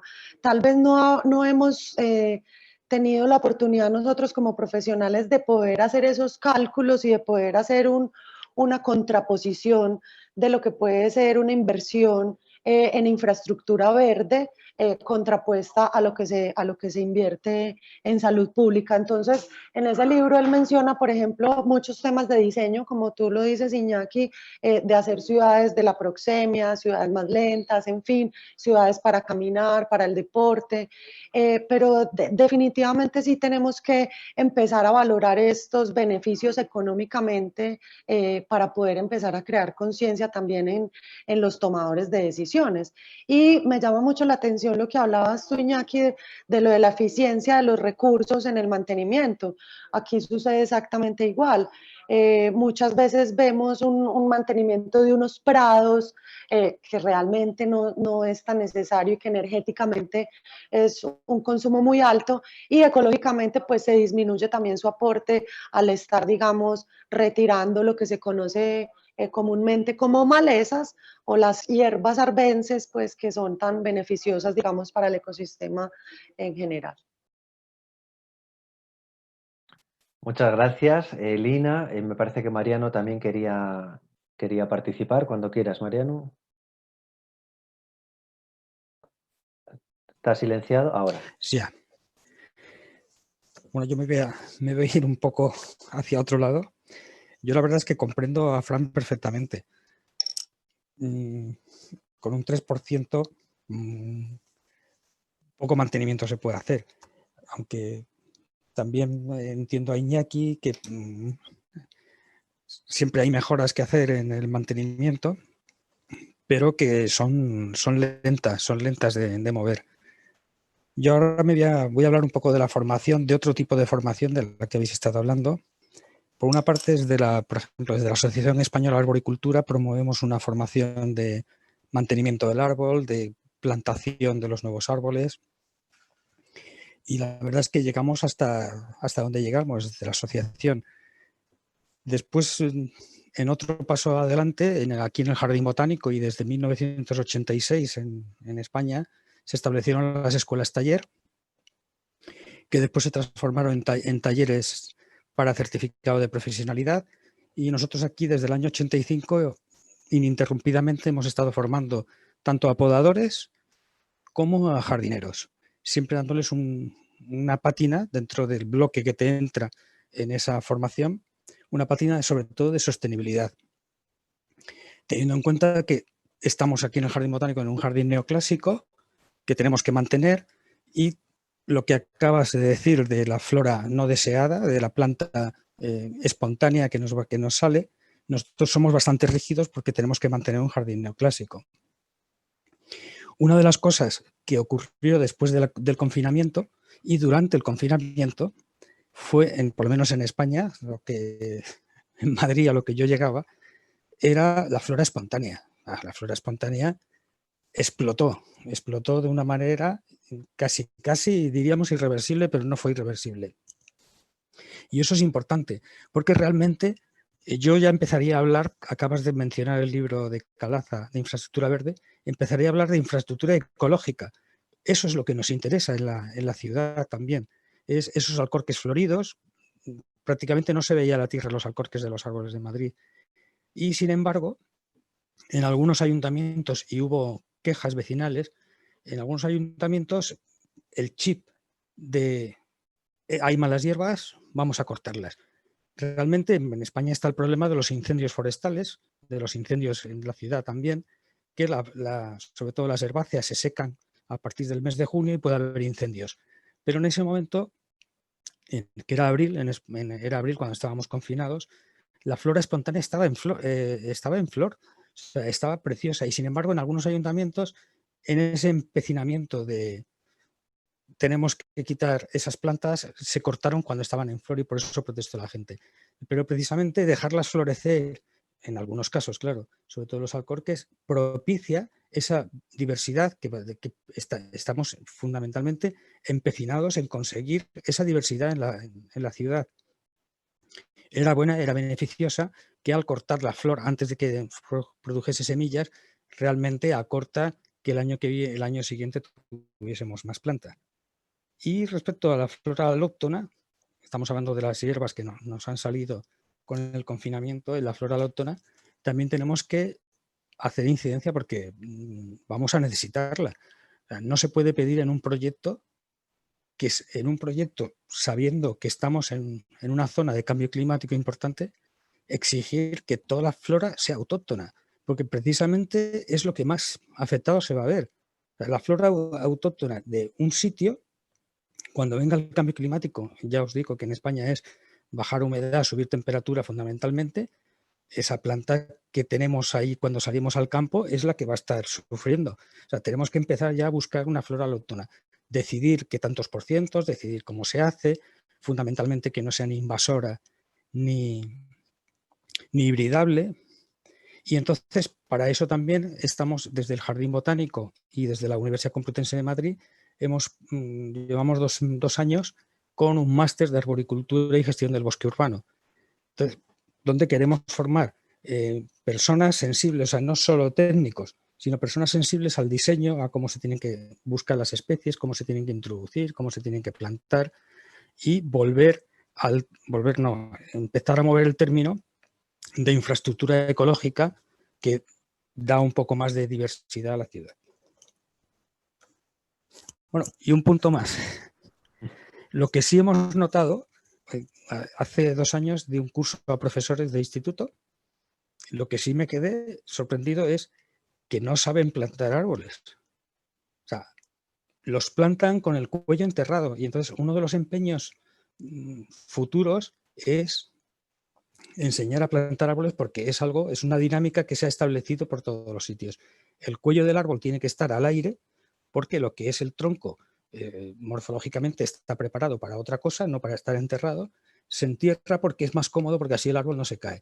Entonces, esos son detalles importantes de entrar en los colegios que no se tienen en cuenta. Es la creación de folletos para formar a los profesores para que cuando hagan un trabajo de plantación lo hagan bien. Gracias, Mariano. Bueno, eso me ha pasado tantas veces, lo de ¿no? Los propios jardineros son los que entierran el tronco del árbol pues precisamente para lo que tú dices, y luego incluso pisan bien todo alrededor para que ya ni se mueva, ni se airee, ni nada de nada. Pero lo sorprendente es que suelen salir adelante. Pedía la palabra también David, así que cuando quieras. Sí, y ya casi para despedirme porque yo me tengo que marchar a las 3:30. Creo que también le había pedido Fran antes, pero me voy a colar por este hecho, ¿vale? Bueno, solo por comentar algunas cosas, ¿vale? Pues mira, Fran, del 3% que es cierto que es poco, yo me preocuparía más del otro 97%. ¿A dónde va? Vale, decías que si las ciudades eran dirigidas para las personas, pues pensemos cuánto se dirige al automóvil. Me gustaría saber el porcentaje de dinero que se lleva, viales, pavimentación, planes de alquitranado. Seguro que es más del 3% que hay para mantenimiento de parques y jardines, ¿a que sí? Eso también hay que cambiarlo, ¿no? No solo mejorar ese 3%, como vosotros sois expertos y estáis haciendo, yo no, sino sobre todo por visibilizar la otra parte, ¿no? Y bueno, sí, estoy de acuerdo con Mariano en la infraestructura ecológica. Es verdad que estas etiquetas, ¿no? Carlos Montes, el catedrático de Ecología de la Autónoma, que seguro que ya conocéis, no habla fatal de la infraestructura verde porque le parece que es eso, un oxímoron, ¿no? Pero es verdad que son necesarias, ¿no? Para intentar avanzar, para intentar ilusionar a nueva gente, ¿no? Y encontrar, pues eso, ¿no? Diferencias que nos permitan, pues, cambiar las percepciones, ¿no? Y ahí yo creo que, pues bueno, como ciudadanos nos hemos acostumbrado a que un jardín era un césped, pero poco a poco, ¿no? Ya vamos viendo, ¿no? La riqueza de un jardín mixto, de unas aromáticas, incluso de esas mal llamadas malas hierbas, ¿no? Entonces, ahí tenemos que jugar a doble banda, ¿no? Concienciar a la gente y concienciar a los técnicos o a los jardineros que durante muchos años, ¿no? Presupuestariamente es lo único que han sabido hacer, ¿no? Ahí tenemos que ir jugando e ir congeniando, pues un poco con esa concertación que antes decía de la nueva visión de la ciudad, ¿no? Y es que te preste un servicio, ¿no? Y como decía también Mariano, por el tema de la educación, y yo doy clases en la Facultad de Educación, pues sí, efectivamente, ¿no? Los profesores son los profesores y saben de lo que saben y probablemente plantar un árbol, ¿no? Probablemente sean cada vez más necesarios, ¿no? El acercamiento entre las diferentes, pues eso, profesiones, ¿no? Entre que el ayuntamiento no vaya solamente a plantar el árbol, sino que vaya a plantarlo con los profesores y con los alumnos, ¿no? Y que no tengamos que, pues, caer en esos errores, ¿no? Y poco a poco se va avanzando. Yo creo que ya no se trabaja tanto con herbarios, ¿no? Por ejemplo, en los coles, y sí se pueden hacer incluso evaluación de servicios ecosistémicos con programas como el iTree, ¿vale? Por lo menos en la autónoma se lo estamos enseñando a los futuros profesores de magisterio, para que no solamente les pidan a los alumnos el herbario, sino que también miran, oye, pues mira, este me reduce además la contaminación más que este, ¿no? Entonces ahí vamos, pues poco a poco, ¿no? Desde las universidades, desde los ayuntamientos, desde los colegios, desde las empresas y servicios técnicos de paisajismo y de jardinamiento, pues avanzando, ¿no? Y creo que poco más, ya se me había olvidado. Que muchas gracias y me marcho así un poco a la ligera, ¿vale? Y un placer. Bueno, muchas gracias, David. Me quedo con lo que has dicho, que la ciudad nos tiene que prestar un servicio. Que me parece que es así, no deberíamos perder, ¿no? Quién tiene que servir a quién al final de todo. Muchas gracias. Y Fran, disculpa que habías pedido la palabra, pero no te había visto, o sea que cuando quieras. Nada que disculpar, por favor, al contrario. Que estoy de acuerdo contigo, Jackie, pero no es por llevarte la razón, es que realmente es así. Lo que ocurre, y me explico, ese 3%, y coincido con David, otra vez, va a aparecer también aquí, pero es que realmente es así. Si no, además, conociéndome como buen aragonés, diría otra cosa, ¿no? Pero yo parto de lo siguiente, que sea una utopía, Iñaki, es que cuando hablo de ese 3%, que es el que nos dan, ya parto de que se gestiona por profesionales y lo gestionan como toca. Antes he dicho que teníamos que hacer autocrítica, probablemente incluso los que llevamos más tiempo, y como decía, y como hemos metido muchas veces la pata, que se han hecho labores y programas que no iban alineadas con el concepto, por llamarlo de una manera, si me permitís, de la infraestructura verde más biodiversidad. ¿De acuerdo? Pero claro, como pruebas son amores y no buenas razones, en el 2015, desde la Asociación Española de Parques y Jardines Públicos, hicimos precisamente una fotografía, es decir, un trabajo, un estudio para ver en qué se estaban gastando los dineros del verde.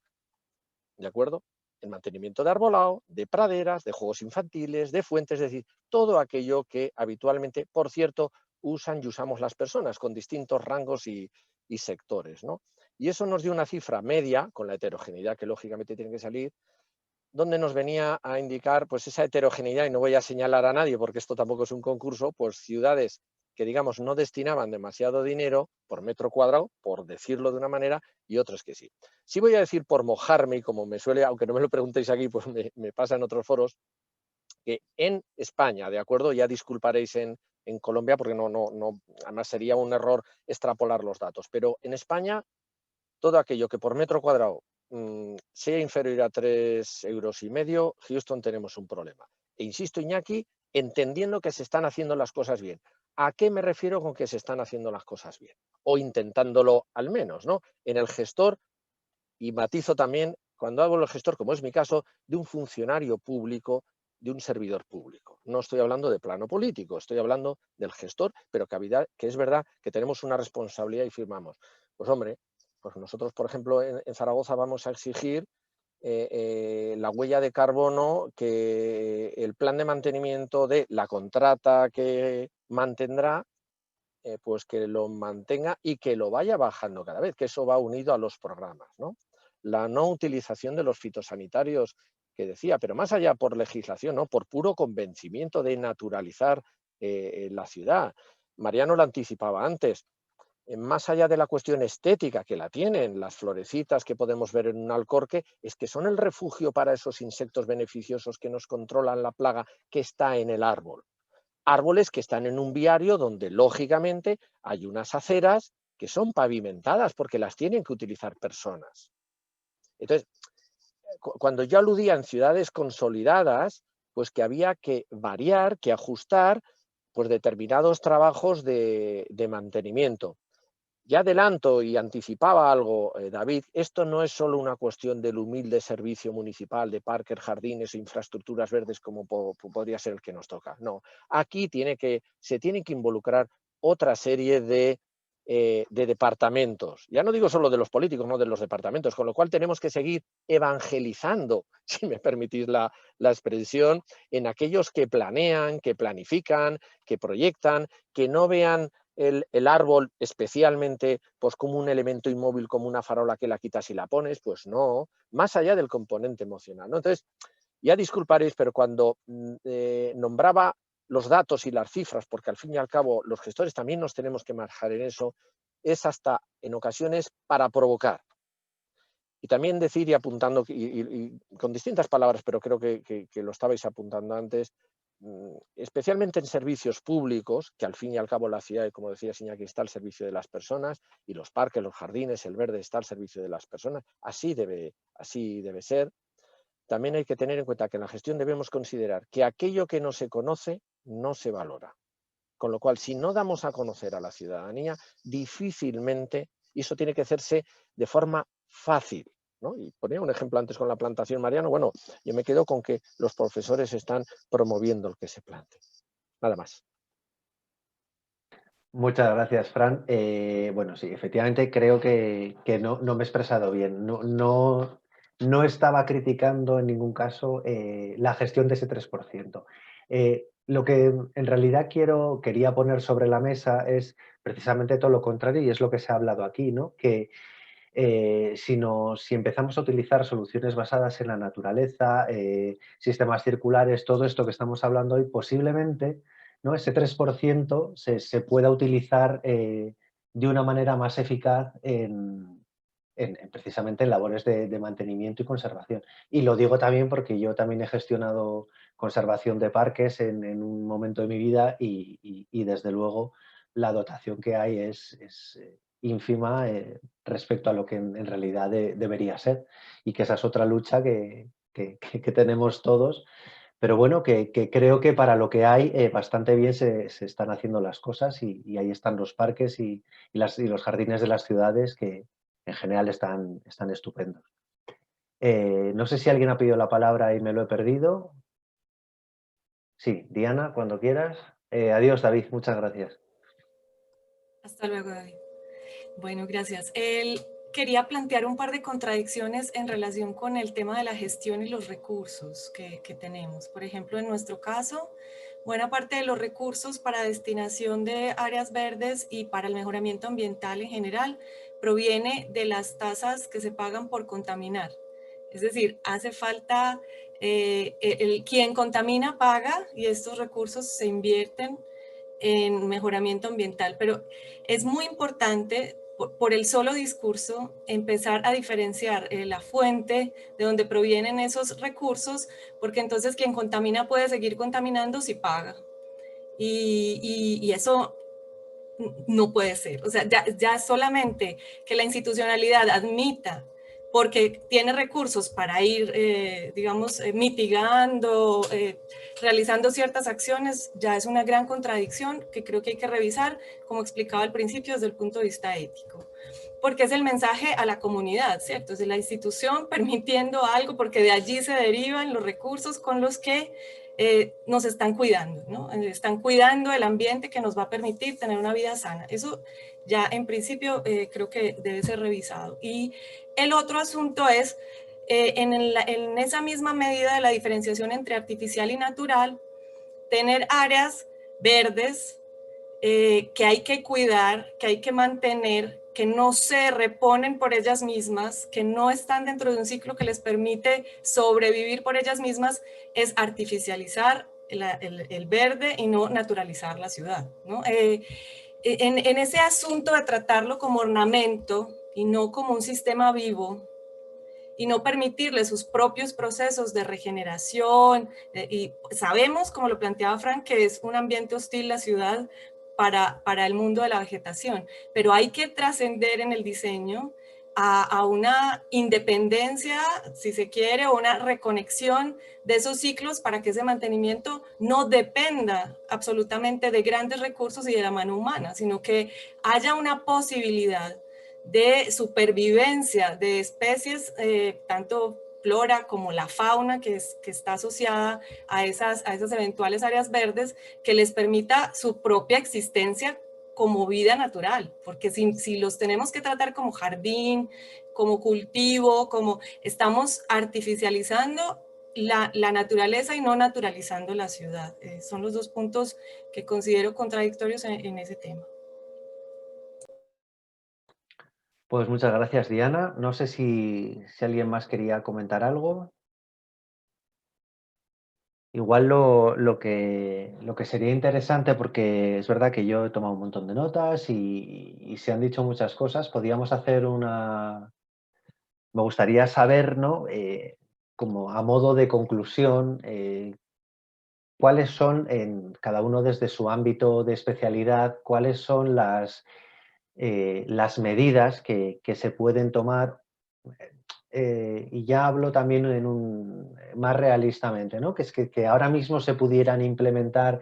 Si mañana nos llama y nos dice alguien, ¿qué harías tú para mejorar la calidad del aire y por ende la salud de las personas en tu ciudad? ¿Qué se puede hacer que sea fácilmente implementable a un plazo corto, medio, ¿no? En cada una de nuestras... No tienen que ser muchas cosas. Bueno, yo creo que unas ideas para, ¿no? Para fijar un poco la foto de qué es lo que realmente se puede hacer a modo de conclusión para renaturalizar las ciudades. Y empezamos, si queréis, por orden otra vez. Mariano, por favor.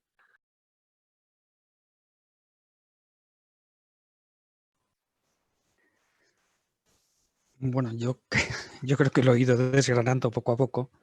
Para mí lo más importante realmente es la formación. Es tanto a nivel universitario, de cómo se tienen que hacer los diseños, como decía Fran también, con un grupo de trabajo que una muchas profesiones. Son fundamentales. Hoy día, con las infraestructuras ecológicas, los biólogos son fundamentales. Porque cómo vamos a hacer una regeneración de un parque, o incluso hacer una zona forestal o un bosque metropolitano en la ciudad sin contar con ellos. No se pueden poner, bueno, pues ponemos 3 genistas y 4 jaras y un fresno y así ya tenemos una zona ecológica. Eso no funciona así. Realmente el paisajista tiene que contar con todas las profesiones que tienen cierta influencia en lo que va a ser el futuro de la ciudad. Y ese futuro hoy día tiene que ser diverso y lo más posible sustentable y ecológico. Son las 3 bases. Pero claro, si bajamos al escalón siguiente, pues hay varios másteres, está el de arboricultura, está el de jardines históricos, está el de paisajismo. Ahí también podemos encontrar gente bien formada, pero en el siguiente escalón está, digamos, los capataces, los jardineros, los podadores, que necesitan una formación. Entonces, en muchos casos tienen más formación algunos jardineros, algunos podadores, que algunos técnicos, porque no, la formación es continua. Tenemos que seguir formándonos constantemente. Y de hecho, yo creo que una parte importante de esa formación que se lleva desde hace muchos años con las escuelas taller, la formación profesional en España, los certificados de profesionalidad, salen jardineros y salen podadores muy bien formados que son capaces de hacer ciertos trabajos. Otra cosa es que determinados mantenimientos...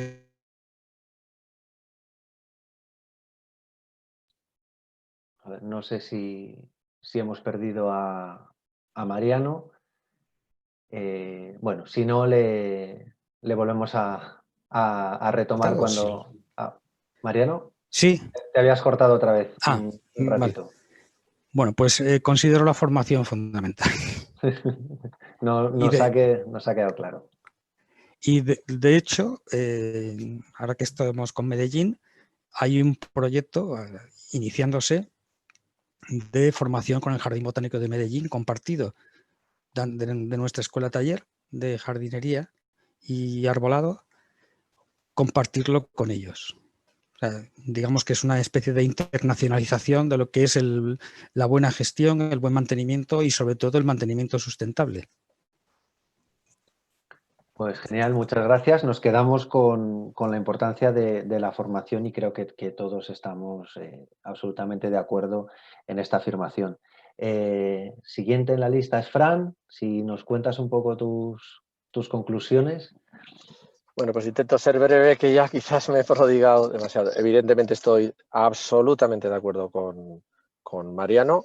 Por dar alguna clave que sea muy de aplicación práctica, mejorar la gestión del arbolado, especialmente en las ciudades, ¿de acuerdo? No quedarnos solo con el tema de cuánto y cuándo se poda o se tala, sino cuánto se planta, sino que se elijan bien las especies, como decía al principio Mariano, y la gestión total, es decir, el árbol no es solo desde el alcorque para arriba, ahí hay unas flores, hay unos insectos, hay una biodiversidad, ¿de acuerdo?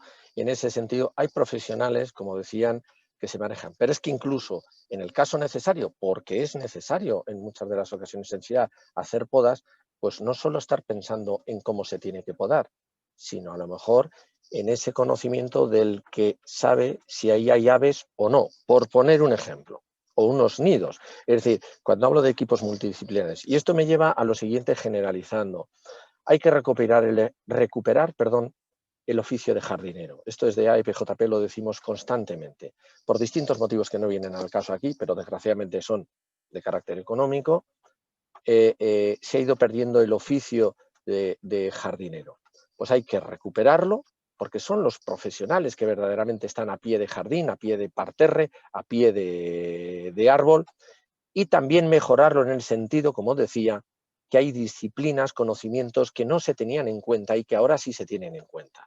Porque, y con esto ya finalizo, entiendo, al menos esa es mi humilde opinión, que debemos tender en lo que es la conservación, la gestión del verde, del patrimonio verde, de la infraestructura verde y la biodiversidad de una ciudad, tenderlo en clave de un mantenimiento diferenciado, a todos los efectos. Y ese yo creo que es el camino para que, como decías, pues hagamos ciudades, por supuesto, más resilientes, pero más saludables. Completamente de acuerdo. Me parece fundamental entender el árbol, ¿no?, como ser vivo de principio a fin y es verdad que se ve, ¿no? A veces las plantaciones, que parece que es eso, solo lo que sobresale y en realidad la clave está bajo tierra. O sea que me parece un apunte excelente. Diana, si quieres comentarnos un poco cuál ha sido tu impresión. ¿Y tus Sí, conclusiones? vale. Estoy de acuerdo en las, digamos, las observaciones alrededor del árbol, y las ciudades necesitan muchos árboles, pero es muy importante restringir esa propensión a impermeabilizarlo todo en la ciudad, ¿no? A tener suelo que filtre la humedad, que ayude a absorber el calor, que disminuya ese efecto de isla de calor de las ciudades. Y en eso, o digamos que eso va muy ligado a algo que comentaba David antes de irse, y es que la forma de movernos, las grandes inversiones que hacemos en tener muchas vías para estos medios de transporte motorizados, que no solamente son los que lanzan la cantidad de partículas y material contaminante, que también pone en riesgo la vida de los árboles, por supuesto la de los humanos muchísimo, pero que le carga de trabajo a los árboles, que ya con el CO2 de los 3 millones, 10 millones que vivan en una ciudad ya tiene suficiente trabajo para absorber o tratar de mitigar otra cantidad de partículas de las que no se pueden cargar el árbol, ¿no? Y que hay que evitar emitir. Así que, sino que además ocupa una cantidad increíble de suelo que podría cumplir otras funciones, donde podríamos encontrarnos más, donde podría caminarse más, las ciudades serían menos ruidosas. En una ciudad como la mía, la muerte por accidentes de tránsito es uno de los problemas de salud pública más altos. Entonces, la forma de movernos, yo revisaría nuestros medios de locomoción, nuestros sistemas de transporte, la canasta de combustibles asociado a eso y la cantidad de suelo que se le dedica a la movilidad particular. Pues muchas gracias. Al final yo creo que efectivamente el tema, ¿no? Es impermeabilizar, pero bueno, digamos que puede ser el ciclo del agua, ¿no? Cómo no hacer que tenga una piel impermeable y que ese ciclo se vuelva a cerrar también a través de los pavimentos, del suelo y de las zonas verdes. Muchas gracias, Diana. Lina, si te parece. Gracias. Completamente de acuerdo con Mariano, pues reforzar mucho este tema de la educación, de la formación a todo nivel, tanto del ciudadano del común que va a valorar esa pequeña florecita que salió en esa hierba arbense, como también los profesionales que tenemos que empezar a buscar estrategias para valorar el impacto en la salud pública de la bien llamada y el término que me llevó hoy, infraestructura ecológica en la ciudad. Creo que parte de lo que tenemos como gran responsabilidad los profesionales que tenemos que ver con la ciudad es buscar esas estrategias de valorar el impacto que tiene sobre la salud pública todas estas infraestructuras verdes, azules, infraestructuras ecológicas que podemos plantear en las ciudades. Sí, yo creo que es fundamental. Una vez también se conozca, ¿no? Es un tema que no se ha estudiado, que no se ha investigado mucho, ¿no? Una vez que se conozca las implicaciones de lo verde, de la ecología y de lo natural frente a la salud humana, posiblemente cambien muchas de las actitudes que ahora mismo tenemos, precisamente frente a eso, ¿no? Exactamente. Muchas gracias, Lina. Luego tenemos a María Alejandra. Antes de que nos cuentes un poco tus conclusiones, ha llegado solo una persona, ha participado en el público y tenía una pregunta para ti, así que aprovecho y te la hago. Carlos Andrés Pineda pregunta a ver qué hace su ONG para ayudar a evitar el cambio climático en Medellín y en Colombia. Así que Por cuando quieras. supuesto, bueno. La ONG en la que trabajo, Asociación Ambiente y Sociedad, tiene un enfoque, digamos, multinivel, entonces trabaja de forma local con comunidades, jóvenes y mujeres. Tenemos un gran enfoque en Putumayo y Caquetá, trabajando en las zonas de Piedemonte, y nos enfocamos mucho en el acceso a la información y en la democracia ambiental. A nivel regional trabajamos en coalición con distintas organizaciones. Somos parte de la iniciativa de acceso a la información en asuntos ambientales de CANLA, que es Acción Climática. Hacemos incidencia en los compromisos climáticos de Colombia, que sean ambiciosos, con un enfoque de derechos. Eso como para resumir. Y esto solo es mi área, que es el área de justicia climática. También existe el área de infraestructura, donde hacen seguimiento, fiscalización, que los proyectos respeten los derechos humanos, los estándares y salvaguardas ambientales, etcétera. Y comunicaciones, porque también creemos que el acceso a la información y la comunicación es una herramienta muy poderosa para generar cambios positivos en la gestión del ambiente. El mensaje con el que yo quiero cerrar es precisamente democracia ambiental, y es que la democracia ambiental es una pieza fundamental para generar cambios y direccionar las ciudades hacia el desarrollo sostenible o hacia la sostenibilidad, y se relaciona con todo lo que los panelistas mencionaban: la educación, la fiscalización de los recursos, en la planeación, y resaltó dos derechos que son el derecho a la participación ciudadana en asuntos públicos y el acceso a la información en asuntos ambientales. Estos dos derechos yo considero que son catalizadores de resiliencia, de cambios importantes, que además en contextos como Latinoamérica confrontan, ¿no?, o hacen frente a unas realidades como de desigualdad o la cultura del privilegio. Entonces, fomentar la participación ciudadana en asuntos ambientales es fundamental cuando hablamos de renaturalización. Que los ciudadanos se sientan y se apropien de las ciudades es fundamental. Gracias. Gracias a ti, María Alejandra. Bueno, David ya no está. Ana María Osorio, ¿nos quieres comentar un poquito qué te ha parecido, con qué te has quedado, qué quieres transmitir como conclusión? Bueno, muchas gracias. Insisto en el modelo circular de las ciudades. Insisto en el modelo lento de ciudades que Mariano reforzaba también haciendo alusión al crecimiento de un árbol en la ciudad.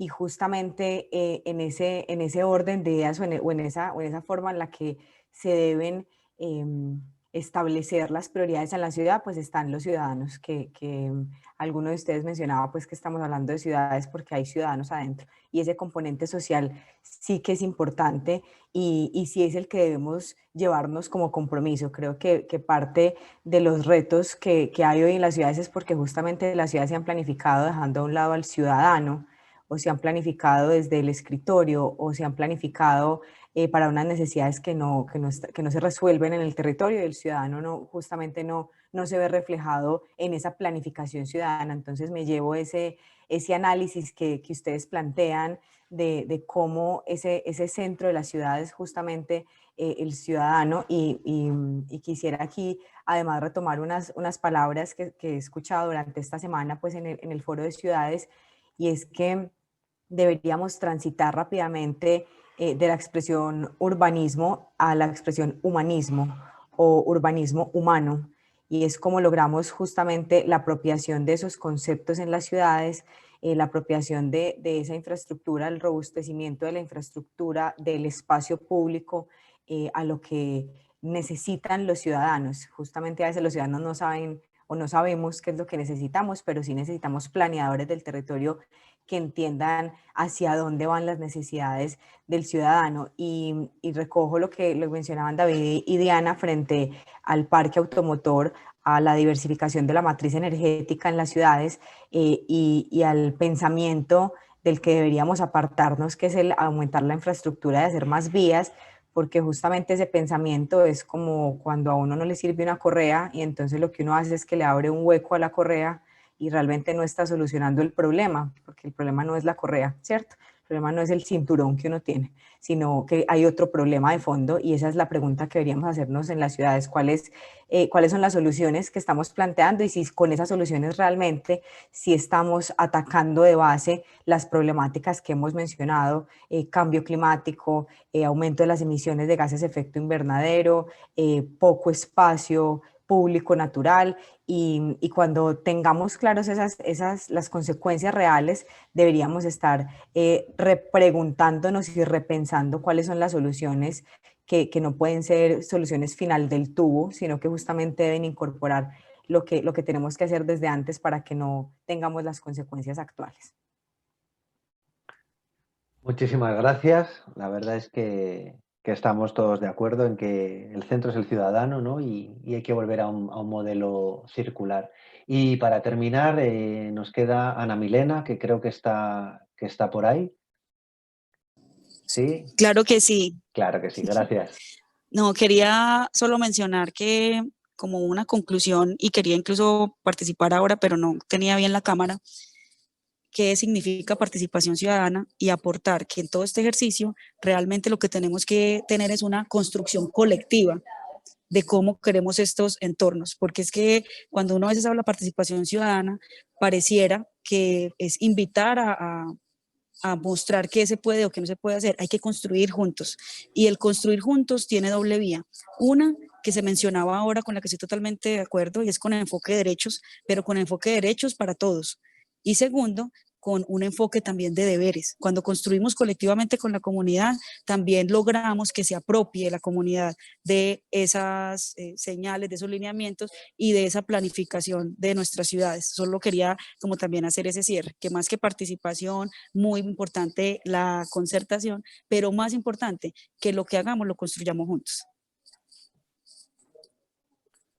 Muchísimas gracias, Ana Milena. Pues yo creo que esa es la clave también, ¿no? De trabajar todos juntos y como siempre se dice en estos foros, al final la clave son los equipos multidisciplinares y sumar fuerzas y conocimiento y, bueno, y intentar, ¿no? Pues dar lo mejor de lo que cada uno es experto para, bueno, pues para fomentar el cambio.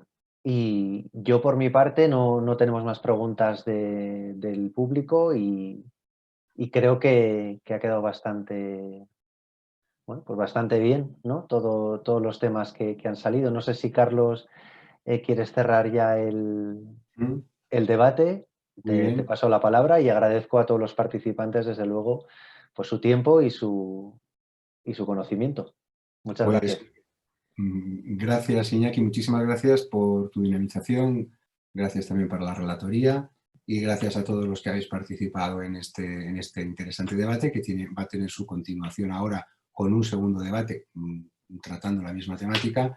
Desde luego habéis dejado claro que tenemos el mal de la simplicidad y nosotros los periodistas los primeros, ¿no? Que nos manejamos desgraciadamente solo a base de titulares. Y últimamente oímos hablar mucho de naturaleza urbana, que si las soluciones basadas en la naturaleza, pero nos quedamos ahí, ¿no? Realmente vuestro debate viene a demostrar que esto es un aspecto enormemente complejo en el que influyen muchísimas variables que muchas veces son complementarias y muchas veces son opuestas, que hay que escarbar más en las temáticas y que hay que trabajarlas más y no quedarnos solamente en los titulares de «oh, qué bien, ahora la naturaleza está más presente en la ciudad» y cosas por el estilo, que insisto, somos los periodistas los primeros que acabamos simplificando excesivamente el mensaje. Muchísimas gracias a todos los participantes, os animo a seguir enganchados a los talleres que todavía nos quedan y sobre todo a asistir a las sesiones plenarias que tendremos la semana que viene con las ciudades de España y de Iberoamérica. Muchísimas gracias a todos. Chao. Hasta luego. Muchas Gracias gracias a todos. Hasta luego. Adiós. Gracias.